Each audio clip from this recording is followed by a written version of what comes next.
Hi, everybody. This is Matt Mahaffey. I'm the music director of the Oratorio Society of Minnesota and the Mendelssohn Choir of Pittsburgh. And it's my pleasure to welcome you to our exciting summer series called Candid Conversations. I'm coming to you here on July 8th from my home in Minnesota, and I'm joined here by my dog Gus, who's at my feet. And I'm pretty excited about today because I was able to kick my family out to have quiet here in my house. We've been spending the past 4 months together, holed up here in our home. And so it's great to be here with you today. Typically, this is a time of year when the Oratorio Society of Minnesota starts its summer chorus. And I know that there are many of you who have been multi-year members of our summer chorus who are tuned in right now. This is a program where we prepare masterworks of Western choral music as kind of an adult summer camp. But obviously this year we're not able to get together in that way.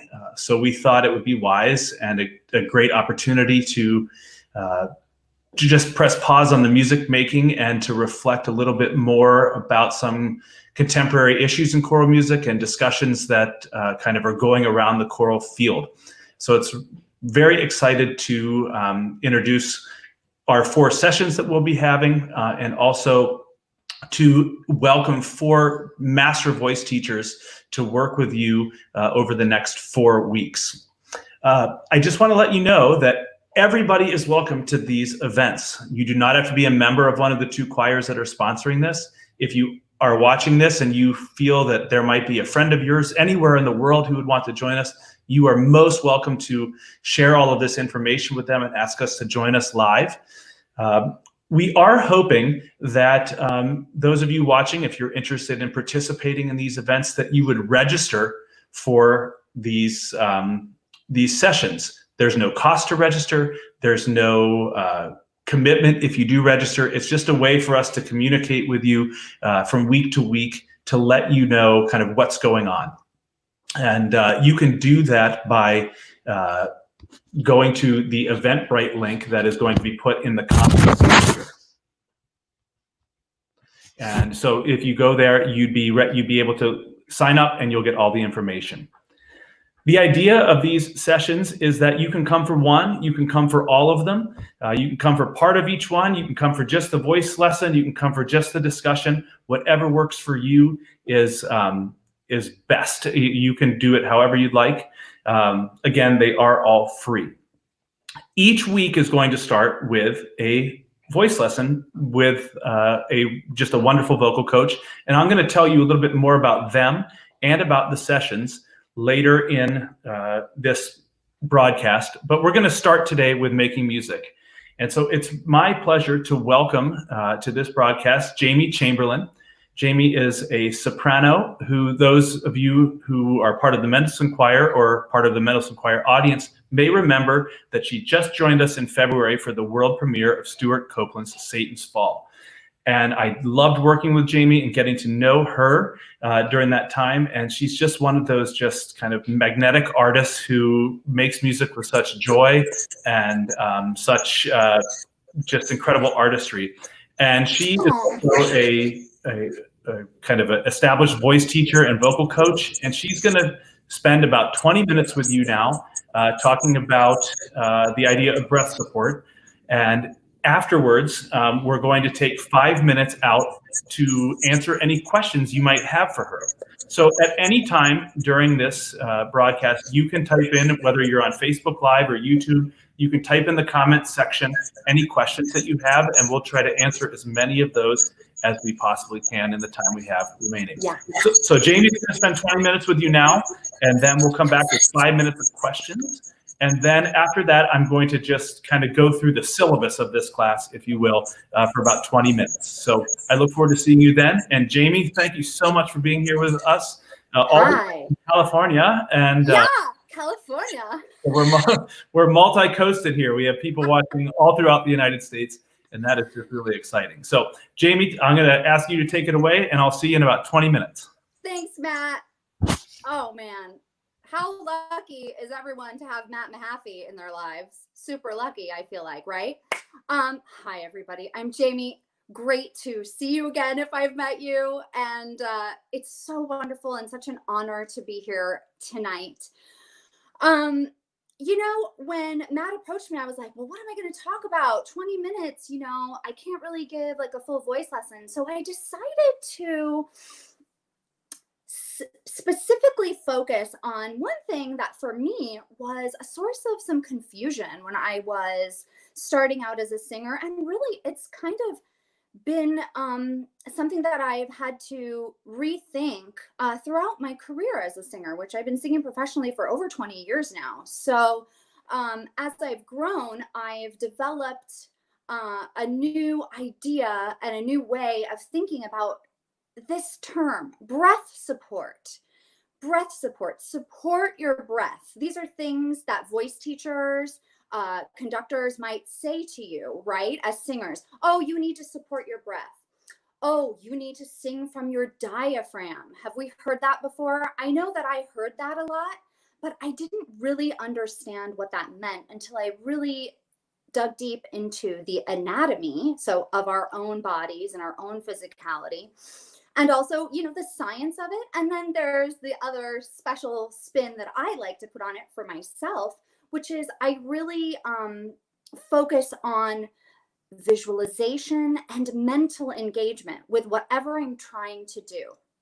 So I want to introduce to you, if you haven't heard it yet, a term that is a big controversial term amongst voice teachers and opera singers. And it's not controversial, but there seems to be a little confusion around it. And it's this term called appoggio. So it's spelled Appoggio, appoggio, right? And the technical definition of this in Italian, it's an Italian word. This term was coined by the great bel canto vocal pedagogists of their day, right? In Italian, appoggio means to lean or to support.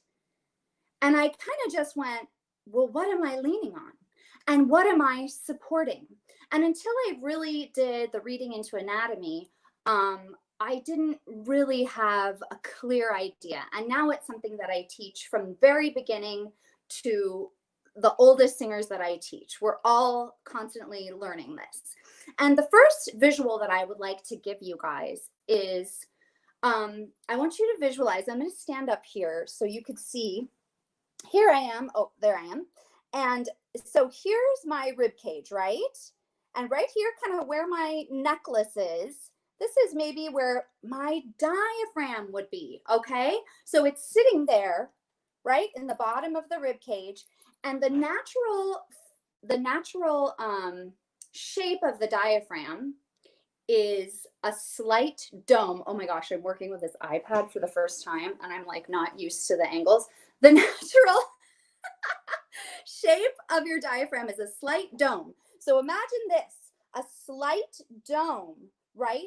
And that's just the neutral position of the diaphragm. Now, when you inhale, and I'm going to inhale 1, 2, 3, right?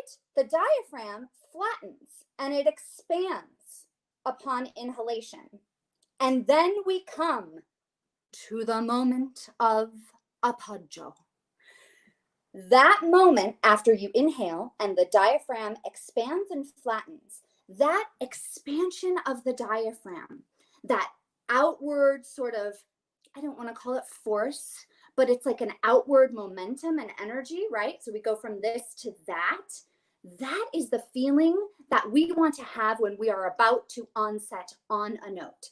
And we want to maintain that sort of expanded diaphragm throughout our phrase, whatever phrase we're singing, right? So for example, if I might sing, so I would breathe in,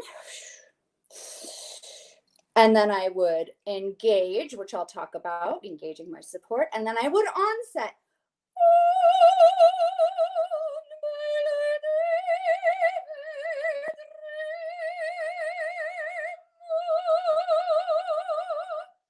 So that is what happens as I am about to sing a phrase. There's 3 things really that happen.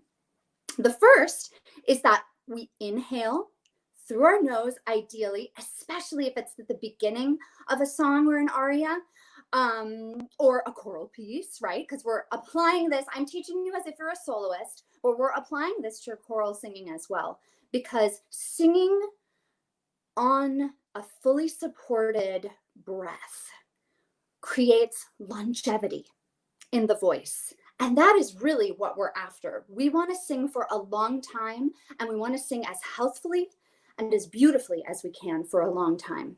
If we're singing unsupported, that's when we're going to experience vocal fatigue. That's when we're going to lose our voices and experience laryngitis, because we're not supporting our tone on our breath. So the 3 steps, and I kind of just interrupted myself, I'm sorry. The 3 steps that I like to visualize when I'm about to begin singing a phrase. Step 1, inhale through the nose, right? Right? And that is it naturally flattens and expands your diaphragm. You don't have to think about it at all. Your diaphragm and your body knows what to do when you inhale. So that's why I don't like the term sing from the diaphragm, because that doesn't really make sense. Your diaphragm does what it's going to do, but we can support what our diaphragm naturally does, and we can enhance what our body naturally does in order to create a better vocal line and a better singing technique. So step 1, inhale through the nose. Step 2, engage your core support. Now, what does that mean? Sing from your core, right? We've heard that. What exactly does that mean? All right, so let me stand again. So when we inhale, right, we flatten our diaphragm, and then there's the muscles, and you're not going to be able to see them, but it's all the muscles that are under your belly button. So belly button and below of your abdominal muscles, right? So your pelvic floor, you're engaging, you're giving a slight, like a tightening, like you're flexing, right? You're flexing in that moment. Now, we want to be careful with words like tight or flex, because we don't want to have a lot of tension when we're singing. So I like to just use engage, or like have energy or heat there. That is a really good visual. So we breathe in, we engage our core support while our diaphragm is already flattened out. And then we use our upper abdominals, which are the muscles sort of like where your tummy is. A good way of visualizing it is drawing your belly button in towards your spine, right? So like, let me do this. So you would like draw your belly button in to the back of your spine, right, people? That's a great visualization for how do you actually support your singing, right? Because we don't want to be like doing a crunch while we're singing. We want to be flexible. We want to be fluid. We want to be stretchy, like a piece of saltwater taffy or something. That's how we want our voices to be, and that's how we want our bodies to be when we sing. So step 1, breathe in. Inhale through the nose, and the diaphragm will flatten naturally. Step 2, engage your core support, which includes your pelvic floor, the muscles below your belly button, and all the muscles above your belly button, your intercostals, the muscles in the back of the body, right? This expansion happens in the back of the body too. Oh my gosh, I'm so excited. I'm sorry, I need to dab. I'm just like so excited. It's hot in California. I can't have the air conditioning on when I'm talking to you. And I have my special lighting, which is making me dewy and misty. So there's step 1 and 2. Inhale, engage your core support, upper and lower, and breathing into the back body. And our third step is in this process is the onset of vocal tone. So we have flattened the diaphragm. The diaphragm is supported by our wonderful core and abdominal muscles. And then we're going to gently prepare ourselves to onset. Now, I always suggest a vocal onset should be from above. And that is how we are going to approach it. So we'll just think of coming in above the note. We're all prepared, and then we can easily sing that Madama butterfly, right? Because I've prepared so well. Here I go again.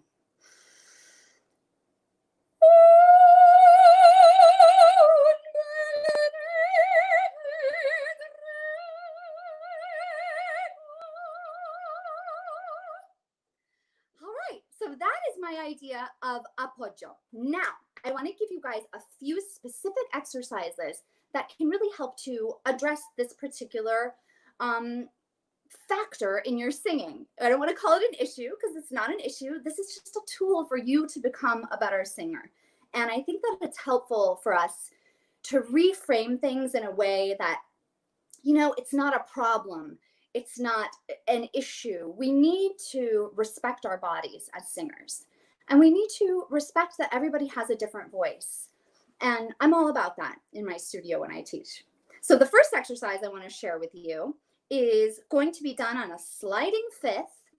And it is NG. And sometimes I put a little H in front of it because I think it's easier to do it that way. But the NG is a semi-occluded sound. Right? Let me get my keyboard right. There we go. Okay.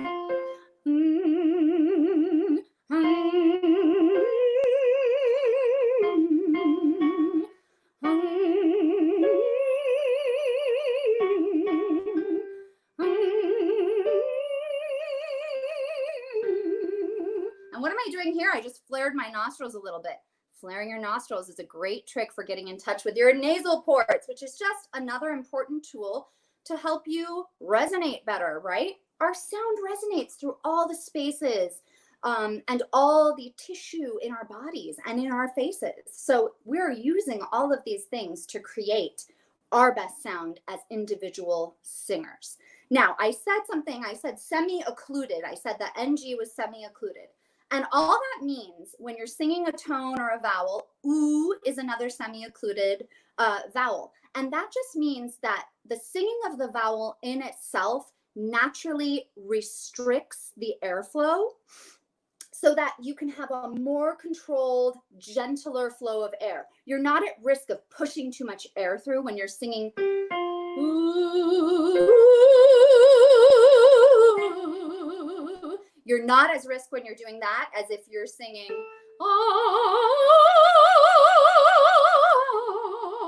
there's more air coming through when you're singing an open vowel like an ah. And I like to start off my warm-ups with a semi-occluded sound. So I start with the hung.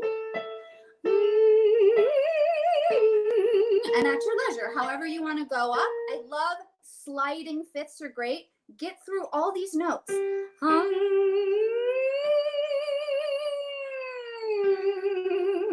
Crunch through all those notes. That is what this is meant to do. It's meant to warm you up, right? So we have NG on sliding fifths, exercise number 1. Number 2 is just a very simple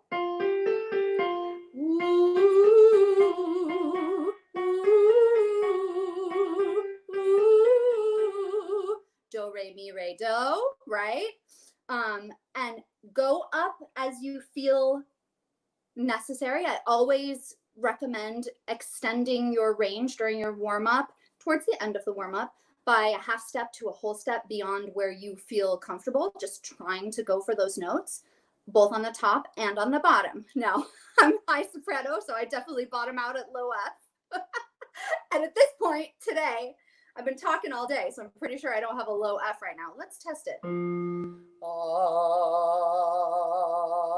No, I do have a low F. Not too shabby. Okay.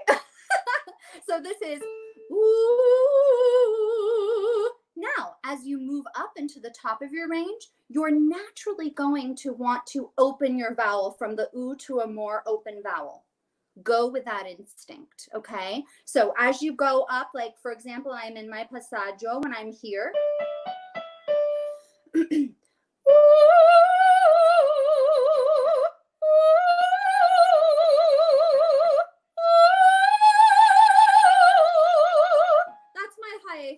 That's where I know in my own voice that I need to open it up a little bit more because I'm going into high note land there. And for me, my high note placement is a more open, it's like a nice rounded ah, with a little bit of teeth in it. So I like to put a little smile in it. And that's what I call it, just like putting the tooth in it, right? So it's ah, right? When I have to hit one of my stratospheric notes that I get paid the small bucks to hit. Okay, so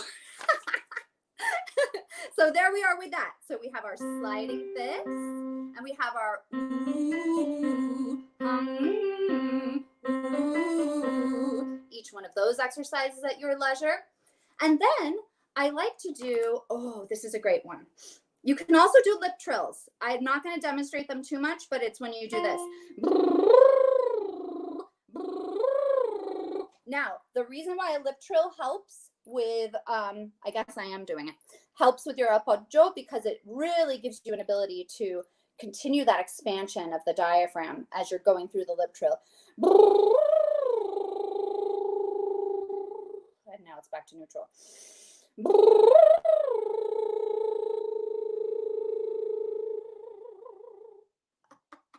Right?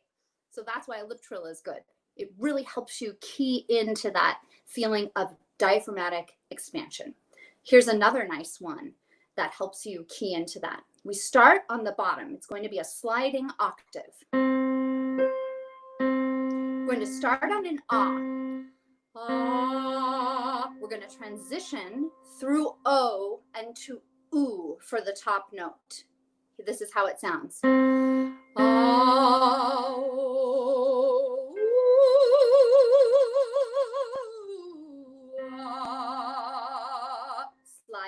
Sliding through. This is good. This is going to help warm up everything. Transition, but transition smoothly, not like I just did. Let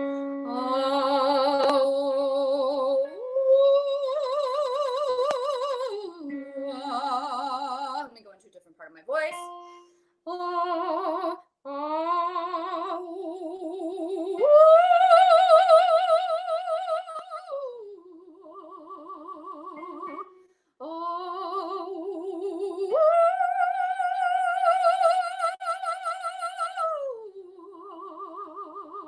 Now what that does, that starts you on an open vowel, transitions you to a slightly more closed vowel, right? So ah, oh, ooh, and then ooh is our semi-occluded tone, but at the same time, you're having to go up the octave, which requires a little bit more of a kick in your support, right? So that requires us to continue thinking about our diaphragm being expanded in that moment, and to also give a little extra support to our muscles, our pelvic floor in that moment as you travel up the octave.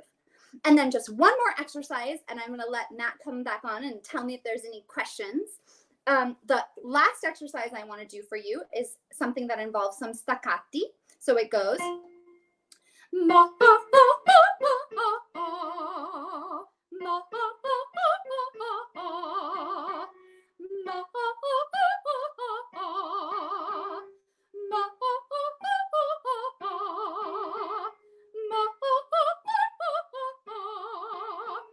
I'm getting into high note land, so I'm going to start just giving a little tiny bit of a smile, adding some teeth to that top note. So easy.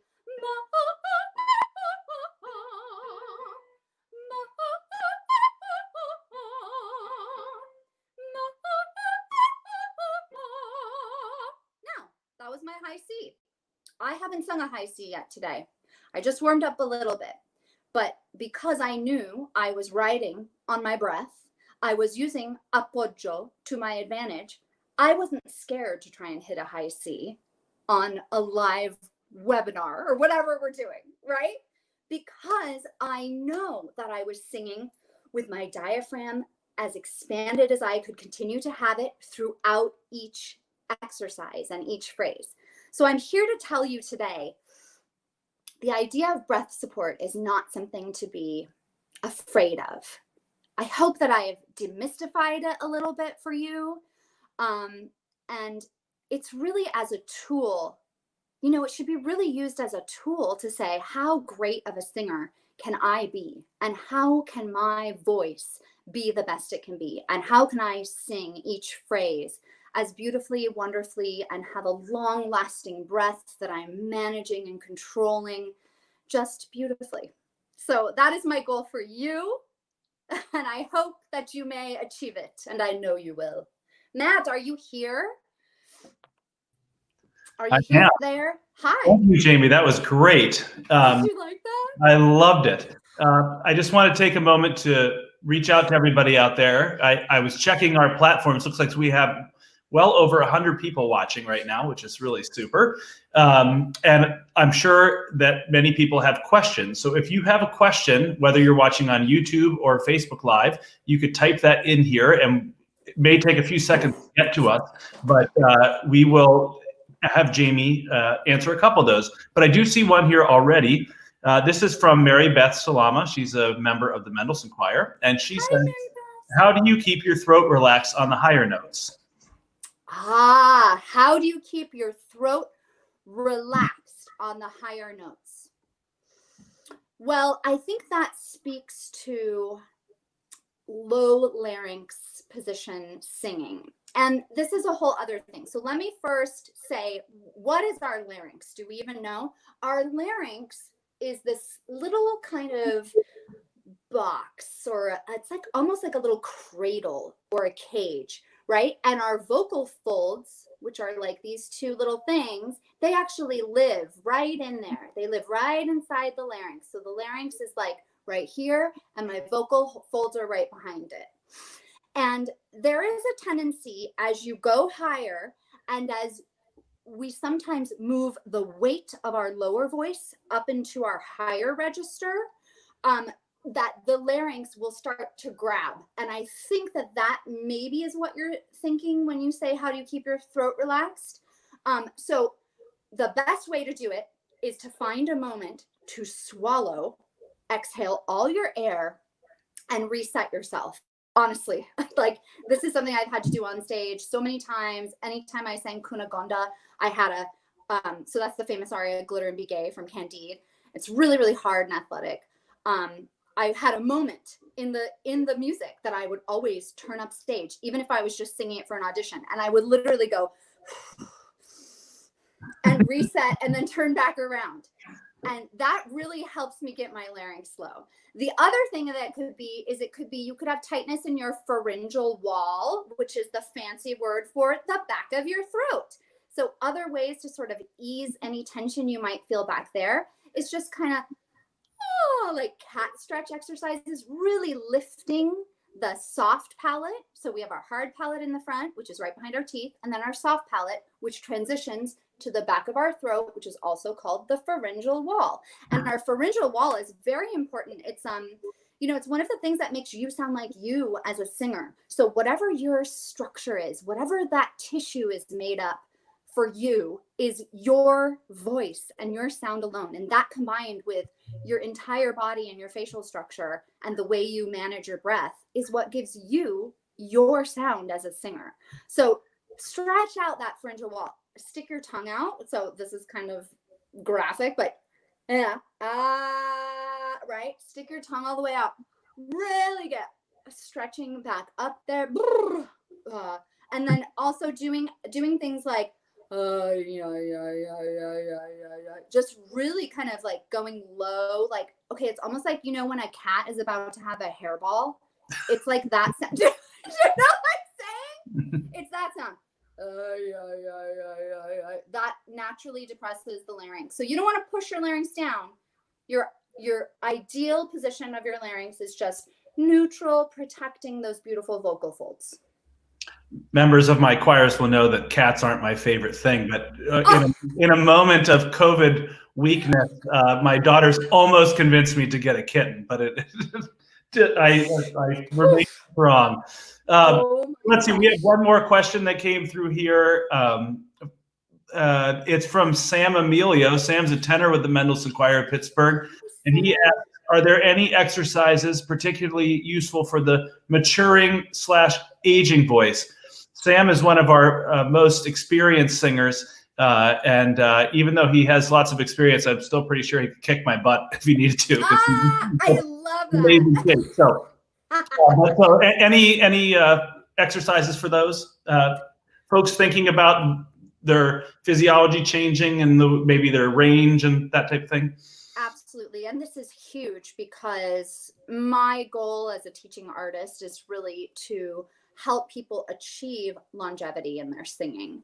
And so thinking about apoyo and making that a really, really core part of the way you think about yourself as a singer who is, your body is transitioning. It is sort of, flowing into the new you as you age. And I've had to redo my vocal technique a couple of times. And it's not that I'm redoing it or I'm singing differently. I have to think about different things now, right? So the number one tool that I have for you is Sam, right? Mm-hmm. Sam. Is to record yourself singing. So record yourself doing these vocal exercises. And I don't know if you have a concern. So sometimes typical things as we age, things becoming flat, right? So it's kind of like a flat sound maybe to the voice, a heaviness to the voice, or an excessive vibrato is something that people experience going into a wobble. And then also there's one more thing and I forgot what I was saying. So let me address those things. Apoyo will help fix all of those things. So properly managing your breath will help you fix that. So when you sing, record yourself, see if you are flatting or if you have a wide vibrato in any section of your voice. Identify those sections and then work on those sections of your voice specifically. It's methodical, honestly. And I tell people it's like that 10,000 hours rule. Like, you really practicing is the thing. Using your voice is the thing that will keep your voice youthful. And so that's my advice on that. Great. That's wonderful. Jamie, just a couple other things. Well, first of all, everybody who's out there, Jamie gave you a lot of things to think about and several exercises. And I just wanted to let you know that if you wanted to go back after this and try this when you had a little bit more time, these videos will remain on Facebook and YouTube, so you can go back and revisit them. You'd also be welcome to, if you had a friend who you thought would be interested in this, to share them with them as well. So make sure that you look out for that. So Jamie, just before we say goodbye, you want to tell us a little bit about what it's been like being a singer during COVID? I know you had a couple projects. You and I've talked about your thing with Nathan, with LA Opera, and also a recital you've been preparing. In a couple minutes about those, and if people wanted to find you online, where could they find you? So they can follow what you're doing and your teaching and all of that. So give us a couple minutes of that. Okay, so first of all, find me, like a lot of the Mendelssohn people I'm on Facebook with, find me. I'm Jamie Chamberlain Granner, because my husband Nathan Granner is going to come and talk to you guys all at the end of this series. He's a tenor, but my stage name is just Jamie Chamberlain. So I'm on Facebook and Instagram, Jamie Chamberlain Granner, and then my website is just jamiechamberlain.com. I need to update it. But the coolest thing that I've been doing since COVID-19, it was literally like March, we literally lost our entire livelihood. And something very cool happened. LA Opera called us, and specifically LA Opera Connects, which is their education and community outreach department that I've been singing with since 2006. And they just kind of said one day, would you guys be able to make us a video for our LA Opera at Home presentation? We need it by tomorrow. And Nathan and I were like, what? And we put together this video. It's called Sing Out Loud. It's geared for an 8-year-old audience, so it's great for the young people, but we do serious opera performances and serious art song in amidst a fun environment that's educational. So we did that first video, and then they came back and they offered us to make 8 more episodes. So we have a beautiful 9-episode season. We just had our big season finale yesterday on the LA Opera Live Facebook page. So follow LA Opera, you'll see me all over there. And then, so our show Sing Out Loud is available through the LA Opera website, the LA Opera Connects and LA Opera YouTube channels, and LA Opera's Facebook page. And then I'd like to cordially invite you all to a recital that Nathan and I are giving for Opera Orlando. We were supposed to be in Orlando on August 23rd, but we're going to pre-record the music from Long Beach, and then we're going to live host the recital on August 23rd. And I just think it's going to be a great, fun event. Opera Orlando, just Google them. You'll be able to find it. It's called Opera on Park is the concert series. We're kicking it off, me and Nathan. And I do realize that we've been very blessed to continue to be able to perform during this time. And it's just been a really incredible time in life. But I've got new voice students that I'm teaching over iPhone, and it works, it works. And there are definitely still things to learn and do, and ways that we can continue to prosper and, become better musicians, better people, and better artists at the end of this, and serve the world and the community. Great. Well, again, one of the reasons I'm sure you've been able to do all these things is because you're just such a wonderful colleague to work with, and it's been a great honor to have you here, and I'm sure people got a lot out of today. So as Jamie said, her husband, Nathan Graner, is going to be joining us as one of our voice teachers in a few weeks. And for those of you, if you wanted to follow Jamie, we've put in all of the comments here links to her Facebook and to her website and whatnot. So Jamie, thank you very much. It's been a pleasure to have you here. Everybody stay put, because we're going to just go through a few things about what's going to happen in the next couple of weeks. But Jamie, we'll see you. Matt, I hope.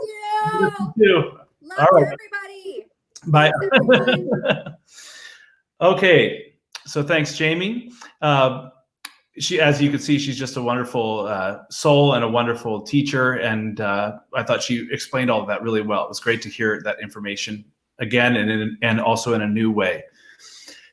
So the next 4 weeks, I think, are going to be a real exciting time to engage with a variety of different topics. And right now, what I'm going to do is I would say this is like the first day of class of a semester where I'm passing out the syllabus. And I always can sense the disappointment of my students on the first day of class if I don't let them out early. So this will take about 15-20 minutes to just walk you through what we're going to do. But I would say in the next 4 weeks, when we have a guest and a voice teacher, that you can expect these events to go about an hour and a half in length. So all of this information is available at the websites of the Mendelssohn Choir of Pittsburgh, which is themendelssohn.org, and also at the Oratorio Society of Minnesota website, oratorio.org. So again, you can go to either of these sites and find out all of the information about each session. Also, again, we're going to ask you if you're willing to register for this event, which you can do by going to an Eventbrite page, which will probably appear below me here in a second when Emily puts it up. But it's also been posted in the comments section of each of these live streams. So you can go there. By registering, you'll be able to we'll be able to be in contact with you a little bit more, to give you a little bit more information if need be. And also, we'd like to be able to follow up with some of you after this event to just do a survey and see what if these types of conversations and vocal activities are interesting to you on a continuing basis as we head into a fall season of music where we're just unsure when and if choirs are going to be able to perform again. So we're trying to come up with creative ways to remain engaged with our audience and with our singers. And so we, again, would appreciate having that information from you. Each of the next 4 weeks, it will, as I said, include a voice teacher. That will start at the top of the hour, 8 Eastern, 7 Central, and so on. And then our special guest will come on at about 30 minutes after the hour and do about an hour-long session with you. Next week, we welcome 2 amazing artists. Our guest voice teacher is Kira Duffy. I've only known Jamie for about 4 months or so since we did a big project together, but I've known Kira for over 20 years. We were classmates together at Westminster Choir College. She's gone on to have just a fantastic career as a soprano. She has sung all over the world in concert literature and opera. She has made a specialty of doing new music, and is just a wonderful voice teacher as well. She now teaches at the University of Notre Dame in Indiana, and she'll be leading you for the first half hour next week. Then my friend Tesfa Wandamagniu, who is a professor at St. Olaf College, which is known for the famous St. Olaf Choir. As I'm looking at my house here, I'm looking kind of towards the southwest, and there's a road that runs outside my home. It's Highway 3 in Minnesota, and if I just kept going southwest for about 20 miles, I'd run right into St. Olaf College. So it's a really wonderful resource to have here in this state. Tesfa has been in Minnesota for about 7 years. He's an award-winning teacher and singer. He has started a justice choir here in Minnesota. He has also is the kind of brains and business behind Choir Buzz, which many of you might follow on Facebook. And it's just a passionate advocate for the power of choral music. He's going to be giving a talk called Interrogating the Tradition, Upholding Whiteness in Choral Music. And sorry, my dog is seeing a squirrel outside, I think. And what he is going to be talking about is the way in which we, I think all choral musicians want to use music as a way to open up conversations about problems of justice in our society, and is going to approach this from the idea that that's great in theory, but what does it mean in practice? And how can we as musicians and artists meet head on the changes in our world, the challenges in our world. And for many centuries, artists have been at the forefront of those things. And he wants to have a conversation with us specifically in regards to race. He's going to use several resources, and these are all available at both of the websites that we listed before. So we've put up at each website an assignment for you to do for next week. It's, again, you're encouraged to do the assignment. If you don't have time to do the assignment, or you forget and you still want to come next week, you will not be behind, but you'll just have a little bit more context for his talk. The things that he's asking you to do, the first is to watch a video that's listed there. This is a video performance of a choir at St. Olaf College that is conducted by Tesfa. He's given you very specific times of that video that he wants you to watch, and asks that you do not watch the whole video. I think he's asking you to start at about 1 minute and 40 seconds and go till 6 minutes and 10 seconds. There is content before and content afterwards that he wants to deal with you. That's all specifically listed there on the website, so you should be able to follow that pretty easily. He's also going to be drawing on some material from the book White Fragility by Robin DiAngelo. So I know many of you may have read that book. It's kind of a very popular and kind of contemporary topic that's going on right now. So if you've read that book, you might want to review it, or if you've been thinking about reading that book, now might be a good time to read the first couple chapters, which he said specifically relate to what he's going to be speaking about. Also on the website for Tesfa is a link to the Justice Songbook. This is a resource that is meant for community singing that was put together by Tesfa and a few of his other colleagues in the state of Minnesota when Tesfa was working at a church called Westminster Presbyterian Church. It's intended for people to sing together, outside, inside, at events, impromptu. And so he's asking that you have access to that for next week. He's going to choose 2 or 3 pieces that we will sing together. Obviously, we can't hear each other over this type of broadcast. This is not a Zoom, but we're going to still lift our voices together with Tesfa leading us. So all you will need to do is have that access to that. You could have it on your computer as a PDF. You could choose to print it out. It's about 65 pages if you wanted to print the whole thing out. It's a wonderful resource with lots of well-known tunes and also some songs written specifically for the creation of this book. So I'm really excited to welcome Tesfa here next week, and I'm sure we're going to be in for a wonderful conversation. During the time that we have our guests, we really hope that people use the comment section on the bottom. So we can, if people have questions, I'm going to be in conversation with our guests and kind of, fielding your questions from the live feed and bringing them into this discussion with our guest each week. A few of the other folks that we have, just to give you an overview of the semester, if you will, the following week, we will be joined by Liz Stevens. Liz is a soprano, also a very good friend of mine from my college days, who's gone on to have a wonderful career in opera. She's also a sought-after voice teacher in New York City. She's going to be leading the vocal coaching that day. And our special guest will be Ahmed Ansaldua. Ahmed is a conductor here in the Twin Cities who has started an ensemble called Border Crossing. And Border Crossing is kind of an outgrowth of Ahmed's interest in Latin American choral music.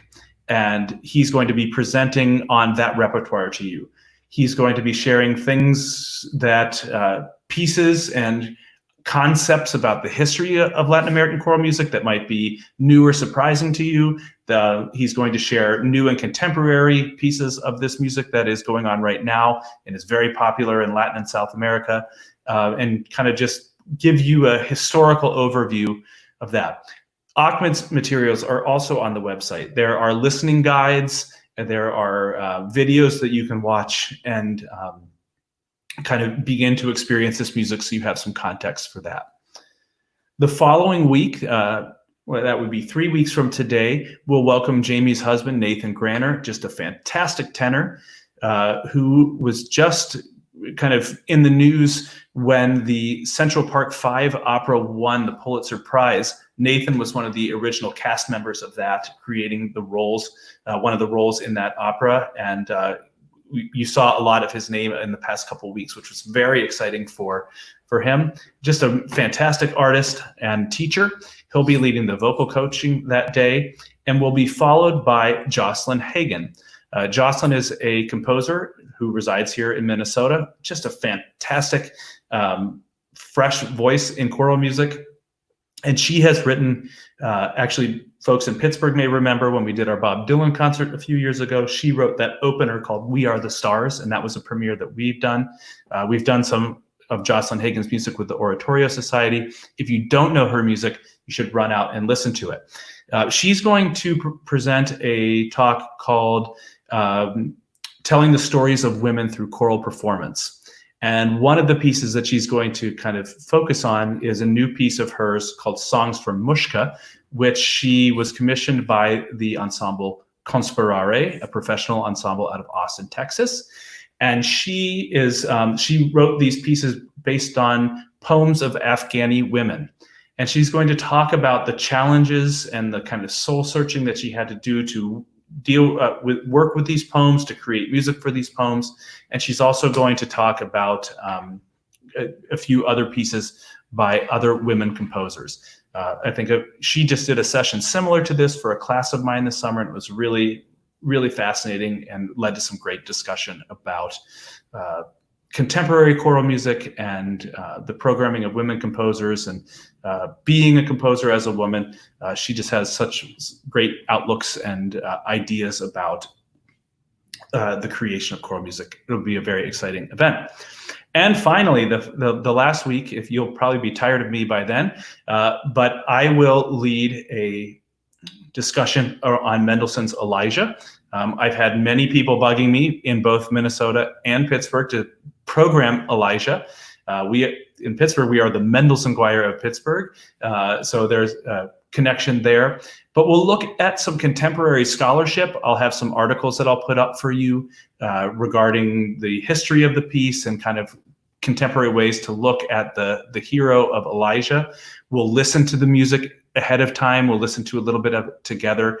And I'm still working, and I'm keeping my fingers crossed that I will have with us on the broadcast a world-renowned Mendelssohn scholar to answer some of your questions and lead us in discussion. So keep my fingers crossed for that one. And that day, our vocal coach will be Victoria Vargas. Victoria is a fantastic mezzo-soprano.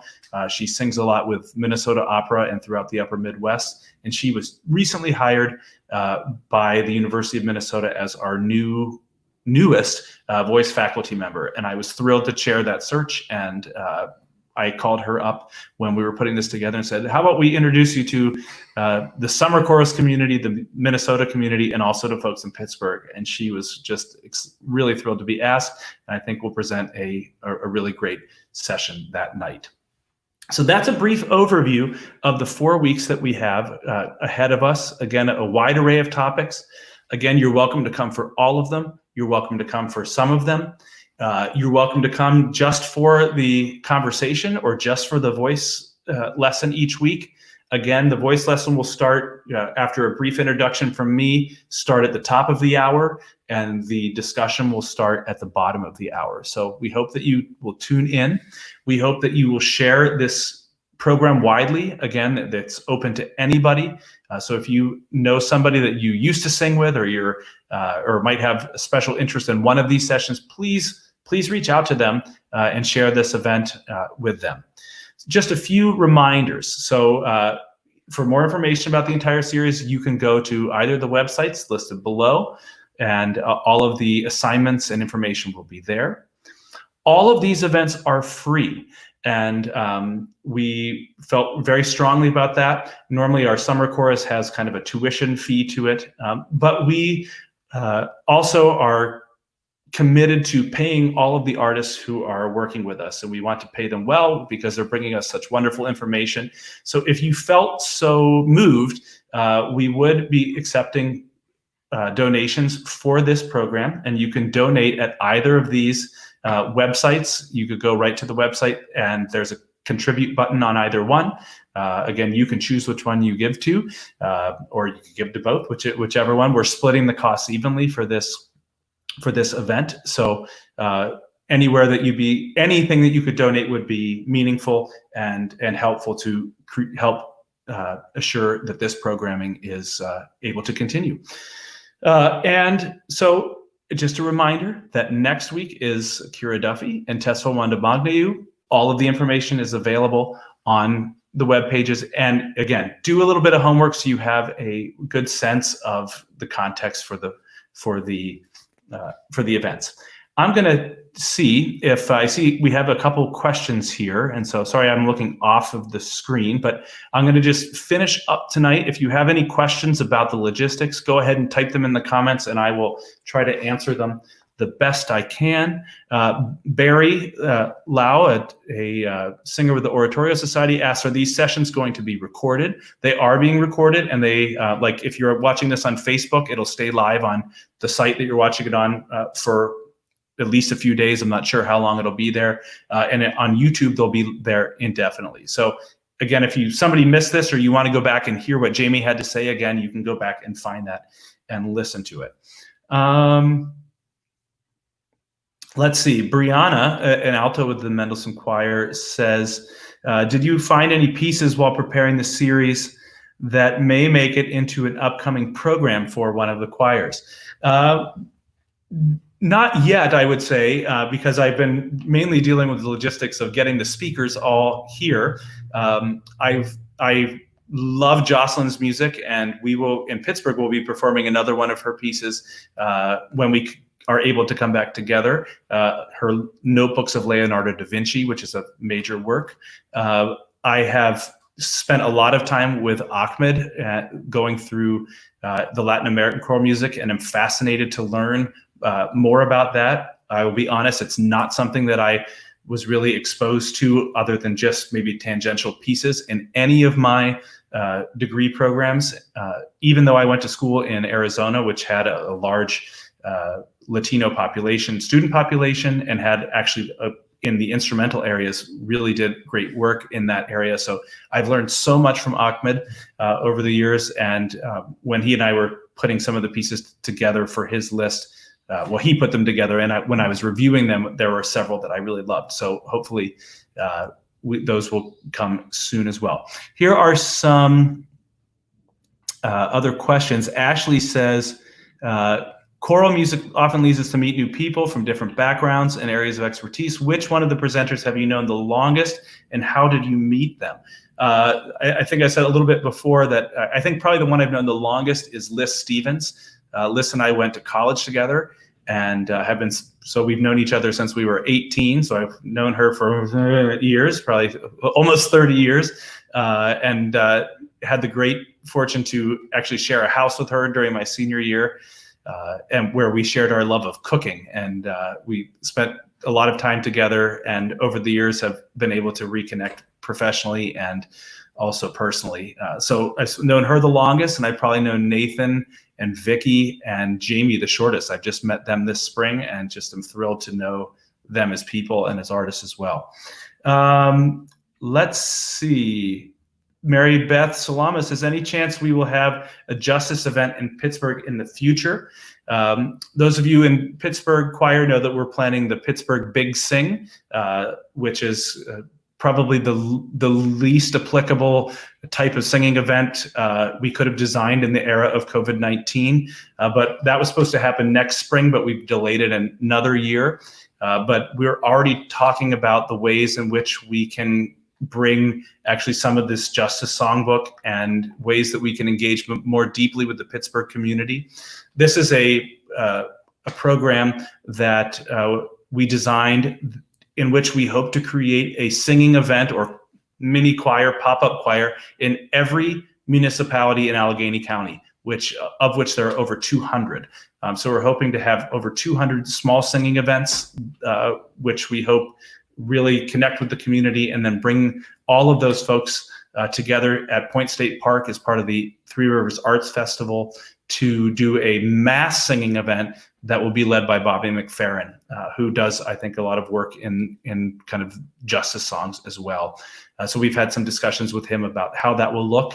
That was before COVID-19, and I'm sure as we revisit, and also before all of the the tragic murder of George Floyd and all of the kind of new discussions that are kind of ringing out stronger now. So I'm sure that will all be part of the discussions that we have regarding those events.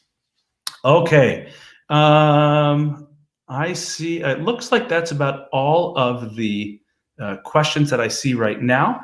But again, it's been a pleasure being here with you today. I'm really looking forward to welcoming our guests.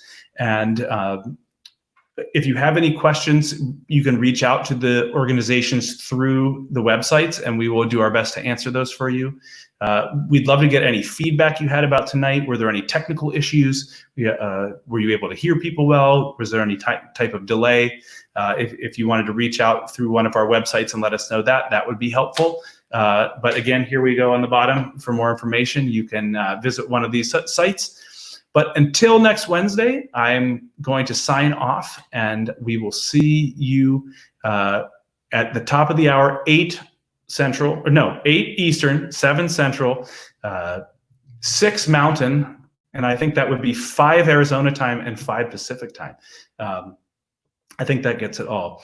One of the hardest parts of my job, going between Pittsburgh and Minnesota, 2 time zones, is not actually knowing what time zone I'm in. It's making sure when I put an event into my iPhone calendar that I assign it the right time zone. Because if I don't do that, then I'm sometimes an hour late or an hour early.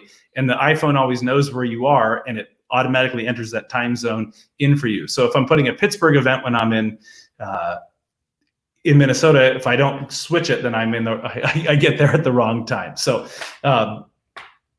But I think you're all in one place probably, and you'll be able to remember what time that is. So until then, a warm goodbye, and I look forward to seeing you next week. Thank you, everybody.